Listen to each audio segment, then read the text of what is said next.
White হাউসে Donald ট্রাম্পের প্রত্যাবর্তন নিশ্চিতে উৎফুল্ল ইসরায়েল। ওয়াশিংটনের সঙ্গে মিলে তেহরানে হামলা চালানোর ছক কষছে তেল আবিব। ইতোমধ্যে যুক্তরাষ্ট্র সফরের আমন্ত্রণ জানানো হয়েছে বেনিয়ামিন নেতানিয়াহুকে। গেল ২৬ জানুয়ারি নতুন মার্কিন প্রতিরক্ষামন্ত্রী পিট হেগসেথকে চিঠি পাঠান ইসরায়েলের প্রতিরক্ষামন্ত্রী, যেখানে ইসরায়েল কার্ডস ইঙ্গিত দেন তেহরানে হামলা চালানোর পরিকল্পনা করছে তেল আবিব।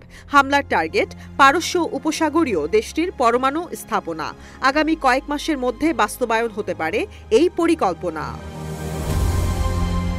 সংকটপূর্ণ পরিস্থিতিতে এমন এক পদক্ষেপ নিল ইরান, যা নিয়ে আলোচনা হচ্ছে গোটা বিশ্বে।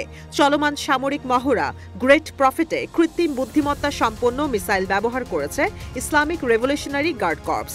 এআই পাওয়ার্ড মিসাইলটি ব্যবহার করা হবে গাজা ড্রোনে। ২২ মিটার দীর্ঘ পাখা সম্পন্ন ড্রোনটির রেঞ্জ ১,০০০ কিলোমিটার। ইরানি গণমাধ্যমগুলোর তথ্য বলছে, গালফ অঞ্চলে মিলিটারি ড্রিল চালানোর সময় এআই সম্পন্ন মিসাইলটি প্রথমবারের মতো জনসম্মুখে প্রদর্শন করা হয়। মোহাজের 6 ও আবাবিল 5 ড্রোনটিতে সংযুক্ত করা হয় কায়েম ও আলমাস মিসাইল, যা শত্রুপক্ষের সাজানো টার্গেটকে সফলভাবে ধ্বংস করে। বিশেষ এই দুটি ড্রোনকে তৈরি করেছে ইরানের প্রতিরক্ষা মন্ত্রণালয়। এছাড়াও এই মহড়ায় লঞ্চ করা হয় অত্যাধুনিক দুটি মিসাইল নাভাব ও কাদের। এর আগে গেল ২৪শে জানুয়ারি ইরানের দক্ষিণ পশ্চিমাঞ্চলীয় অঞ্চলগুলোয় সিরিজ মহড়া চালায় আইআরজিসি। খুজেস্তান ও বুশেহের প্রদেশ এবং গালফের পানিতেও চালানো হয় মহড়া।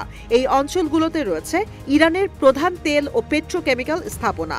এমনকি বুশেহেরেও রয়েছে পারমাণবিক কেন্দ্র। সংবেদনশীল অবস্থানের কথা উল্লেখ করে নৌবাহিনীর কমান্ডার আলী রেজা তাতসিরি জানান, বৃহৎ এই অঞ্চলে নিরাপত্তা নিশ্চিতে কাজ করছে আইআরজিসি। আইআরএনকে দেয়া সাক্ষাৎকারে আলী রেজা আরও বলেন, অত্যাধুনিক ক্রুজ মিসাইল তৈরির কাজ করছে দেশটির বিজ্ঞানীরা। নতুন মিসাইলটিতে ব্যবহার করা হবে এআই টেকনোলজি।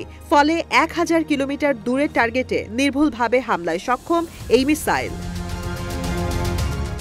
গেল ডিসেম্বরে আর্টিফিশিয়াল ইন্টেলিজেন্স বা কৃত্রিম বুদ্ধিমত্তায় পারদর্শিতা অর্জনের জন্য সামরিক বাহিনীকে নির্দেশ দেন আয়াতুল্লাহ আলী খামেনি। এর ১ মাসের মাথায় এআই মিসাইল উৎক্ষেপণের পাশাপাশি ব্যাপক হারে তৈরির ঘোষণা দিল আইআরজিসি। যদিও এখন পর্যন্ত এ বিষয়ে কোনো মন্তব্য করেনি যুক্তরাষ্ট্র।